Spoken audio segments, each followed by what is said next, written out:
राम राम। ओम नमः शिवाय। कहते अगर आपके चरित्र अच्छा है, व्यवहार अच्छा है, स्वभाव अच्छा है, मन पवित्र है, शुद्ध है, तो आपका हर कार्य में सफल होते हैं। किसी देश में एक राजा था, उसकी कोई संतान नहीं थी।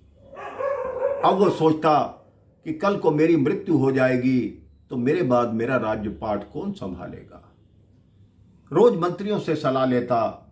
मंत्री कहते आप मंत्रियों में से देख लीजिए, जो सही हो, जो योग्य हो, उसको राजा घोषित कर दीजिए। आपकी नज़र में कोई और हो, उसको राजा बना दीजिए। राजा कहते ऐसा मेरे मन में अच्छा नहीं लग रहा। तो एक वृद्ध मंत्री था, उसने सलाह दी कि आप ऐसा कीजिए, प्रजा में ये ढिंढोरा पिटवा दीजिए कि आप राजा के लिए इंटरव्यू लेना चाहते हैं, साक्षात्कार लेना चाहते हैं, और 1 माह का समय दे दीजिए कि कोई भी आकर आपसे मिल सकता है। आप उससे प्रश्न पूछना, अगर वो सही उत्तर देगा तो आप उसको राजा घोषित कर सकते हैं। राजा को ये बात बहुत अच्छी लगी कि प्रजा में से ही किसी अनजान व्यक्ति को मैं राजा घोषित कर दूंगा। अब 1 माह होने वाला हो गया, पंक्तियों पे पंक्तियां लगने लगी। राजा जिसका भी इंटरव्यू लेता सब बाहर चले जाते। राजा सबके नाम लिखता जाता कि कौन क्या है, कौन क्या बोल रहा है, क्या उत्तर दिया है। 3 दिन रह गए थे मेरे भाई बहन। किसी गांव में एक किसान का पुत्र था। उसने अपने पिता से कहा कि पिताजी, राजा के लिए जो साक्षात्कार हो रहा है, इंटरव्यू हो रहा है, मैं भी उसमें जाना चाहता हूं। तो किसान ने कहा तुम किस लिए जाना चाहते हो। कहते मेरे जीवन में ये मन में विचार न रह जाए कि मेरे पास अवसर था और मैं जा नहीं पाया, एक बार मुझे जाना चाहिए। तो पिता कहते हम गरीब हैं, हमारे पास वस्त्र तक नहीं है। तो उसने कहा आप ऐसा कीजिए, सर्दी का मौसम है, आप मुझे कुछ गर्म पहनने के लिए ले दीजिए, तब मैं राजा के समक्ष जा पाऊंगा।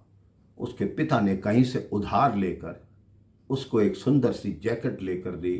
फटे हुए वस्त्रों पर उसने जैकेट पहन ली ताकि वो फटे हुए वस्त्र दिखाई न दे।